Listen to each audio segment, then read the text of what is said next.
तो आ गए आप लोग। तो चलिए स्टार्ट करते हैं आज की इस क्लास को, निर्देशांक ज्यामिति। तो आज की इस क्लास में हम लोग जानेंगे निर्देशांक ज्यामिति के बारे में। इसके अंतर्गत हम लोग जानेंगे कि निर्देशांक क्या होता है, भुज क्या होता है, कोटि क्या होता है, मूल बिंदु क्या होता है। ठीक है, तो आपको बता दें कि निर्देशांक ज्यामिति बहुत ही आसान सा चैप्टर है जो कि कक्षा 9 और 10 दोनों में पढ़ा जाता है। तो स्टार्ट करते हैं। तो निर्देशांक ज्यामिति पढ़ा जाता है किसी भी चीज को निर्देशित करने के लिए। ठीक है, किसी भी चीज को दर्शाने के लिए निर्देशांक ज्यामिति को पढ़ा जाता है। निर्देशांक मतलब होता है निर्देश देना या निर्देशित करना। यानी इसमें एक होता है चतुर्थांश। क्या होता है? चतुर्थांश। और इसमें एक होता है ये क्षैतिज अक्ष। क्या होता है जी? क्षैतिज अक्ष होता है, जिसको हम एक्स अक्ष से सूचित करते हैं।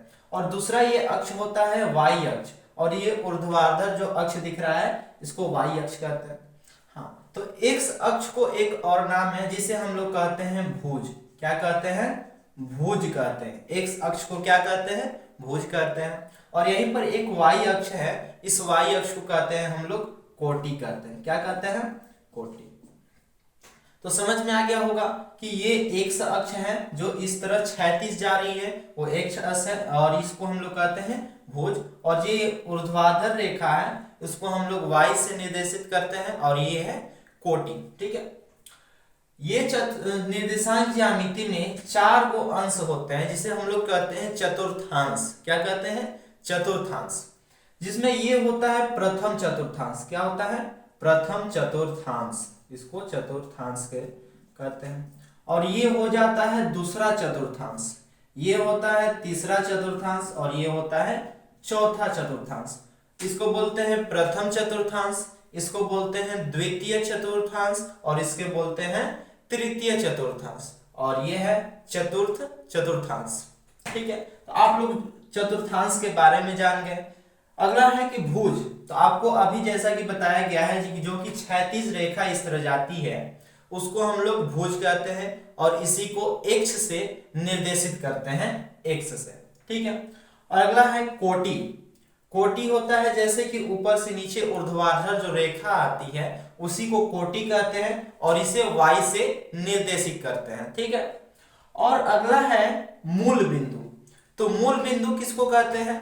तो जहां एक्स अक्ष और वाई अक्ष दोनों आकर कटती है, यानी यहां पर दोनों मिल रही है, तो इसी को कहते हैं मूल बिंदु। क्या कहते हैं? मूल बिंदु। ठीक है, इसके बाद क्या पढ़ेंगे कि जो भी एक्स ये मूल बिंदु से दाईं तरफ होता है, जो भी मूल बिंदु से दाईं तरफ होता है, इधर होता है, वो धनात्मक पूर्णांक लिया जाता है। किस चीज में लिया जाता है? धनात्मक पूर्णांक में। और जो भी ये मूल बिंदु से ऊपर की तरफ होता है उसको भी धनात्मक लिया जाता है। अगला है कि जो भी ये मूल बिंदु से इधर यानी बाईं तरफ होता है, किधर होता है? बाईं तरफ, तो ये माइनस यानी ऋणात्मक में लिया जाता है। किस चीज में? ऋणात्मक में लिया जाता है। और जो भी मूल बिंदु से नीचे होता है उसको हम लोग ऋणात्मक में लेते हैं। ठीक है, तो ये भी पता चल गया होगा कि मूल बिंदु से दाईं तरफ हो जाएगा धनात्मक, बाईं तरफ ऋणात्मक, मूल बिंदु से ऊपर हो जाएगा धनात्मक, और मूल बिंदु से नीचे हो जाएगा ऋणात्मक। ठीक है, अगला आता है कि इसमें 2 बिंदुएं होती हैं, इसमें होता है एक एक्स और एक वाई। ये 2 बिंदु लिया जाता है। तो आपको कह दिया जाएगा कि बिंदु 2 और बिंदु 3 कहां पर है।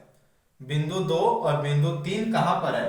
तो सबसे हम पहले जानेंगे कि पॉजिटिव निगेटिव, यानी जो भी चीज दोनों अगर प्लस में है, एक्स भी प्लस में है और वाई भी प्लस में है, तो ये आएगा प्रथम चतुर्थांश में। कहां आएगा? प्रथम चतुर्थांश में। अगर x माइनस में हो जाता है, x माइनस में हो जाता है और y का मान प्लस में हो जाता है, जो भी पहले है वो x रहता है, जो भी दूसरे नंबर पे है वो y रहता है। तो देखिए x अगर माइनस में आ जाए और जब y प्लस में आ जाए तो ये आता है द्वितीय चतुर्थांश में। कहां आता है जी? द्वितीय चतुर्थांश में। ठीक है, क्या हो? जब दोनों माइनस में हो, x का मान भी माइनस में हो और y का मान भी माइनस में हो, तो ये आ जाता है तृतीय चतुर्थांश में। किस में आ जाता है? तृतीय चतुर्थांश में। अब होता है चौथा कि पहला जो हो प्लस में हो और दूसरा माइनस में हो। जब x का मान प्लस में हो और y का मान माइनस में हो तो ये आ जाता है चतुर्थ चतुर्थांश में। किसमें आ जाता है? चतुर्थ चतुर्थांश में आ जाता है। ये हो गया प्रथम चतुर्थांश, ये द्वितीय चतुर्थांश, ये तृतीय चतुर्थांश और ये हो गया चतुर्थ चतुर्थांश। ठीक है, अब यहां पर हमारा क्वेश्चन था कि बिंदु 2 और 3 कहां है। ठीक है, तो ये जो बता दे कि जो ये 2 है ये x का मान है और ये जो 3 है वो y का मान है। ठीक है, तो x हमको ढूंढना है 2, तो ये है x अक्ष हमारा, जो भी इस तरह क्षैतिज जा रही है वो क्या है? x अक्ष है। तो x अक्ष पर हमको ये 2 मिल गया, तो हमें केवल 2 नहीं ढूंढना है, y अक्ष पर हमें 3 भी ढूंढना है। तो y अक्ष पर ये देखिए, जब y अक्ष 3, देखिए 3 ये प्लस में है, तो y अक्ष पर 3 जब प्लस में आएंगे तो यहाँ पर है। अब दोनों देखेंगे कि कहाँ जाकर कट रहा है।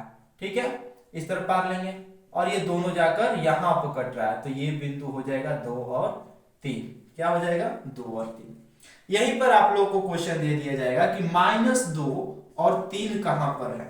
-2 और 3 कहां पर है? तो x का मान हमको लेना है माइनस में, तो x का मान यहां पर देखिए, ये x अक्ष है, -1 और -2, तो एक बिंदु हमको -2 मिल गया। अगला है कि y का मान 3 होना चाहिए प्लस में, तो अगर नीचे जाते हैं तो y का मान माइनस में मिलेगा, तो हम लोग नीचे नहीं बल्कि हम लोग जाएंगे ऊपर, तो यहाँ पर ऊपर में यहाँ पर। अब दोनों को मिलाएंगे कहाँ कट रहा है। ठीक है, ठीक है, और ये आ रहा है इस तरफ, यानी यहाँ पर बिंदु हमको मिलेगा -2 और 3। ठीक है, और 10 क्लास में इसमें एक सूत्र आता है दूरी सूत्र। क्या पूछा जाता है? दूरी सूत्र। तो दूरी सूत्र एक होता है, आप लोग याद रख लीजिएगा। दूरी सूत्र का क्वेश्चन हम बाद में बनवाएंगे अगले क्लास में, इसमें केवल दूरी सूत्र याद रख लीजिएगा। इसका सूत्र होता है x2 - x1 का होल स्क्वायर प्लस में y2 - y1 का होल स्क्वायर, ये दूरी सूत्र होता है। और एक होता है मूल बिंदु से दूरी सूत्र, एक होता है मूल बिंदु से दूरी सूत्र।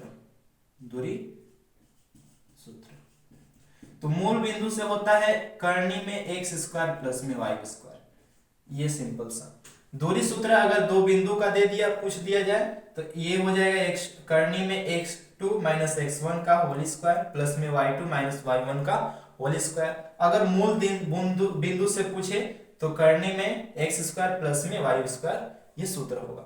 इस पर क्वेश्चन हम लोग नेक्स्ट क्लास में पढ़ेंगे। तो इस क्लास में बस इतना, और मिलेंगे नेक्स्ट क्लास में। ये क्लास कैसा लगा कमेंट सेक्शन में जरूर बताएं। अगर अच्छा लगा हो तो वीडियो को लाइक कर लें, अपने दोस्तों के पास शेयर करें, और चैनल पे अगर नया तो चैनल को सब्सक्राइब कर लें। मिलेंगे नेक्स्ट क्लास में ऐसे ही इंपॉर्टेंट क्लास के साथ। और 9 और 10 जो भी क्लास का विद्यार्थी हैं, इंग्लिश ग्रामर भी पढ़ा जाता है, मैथ भी पढ़ा जाता है, बेसिक क्लासेस दी जाती हैं। तो अगर चैनल पे नया है तो जुड़ जाए इस चैनल के साथ। मिलेंगे नेक्स्ट क्लास में ऐसे इंपॉर्टेंट क्लास के साथ। तब तक के लिए धन्यवाद। जय हिंद।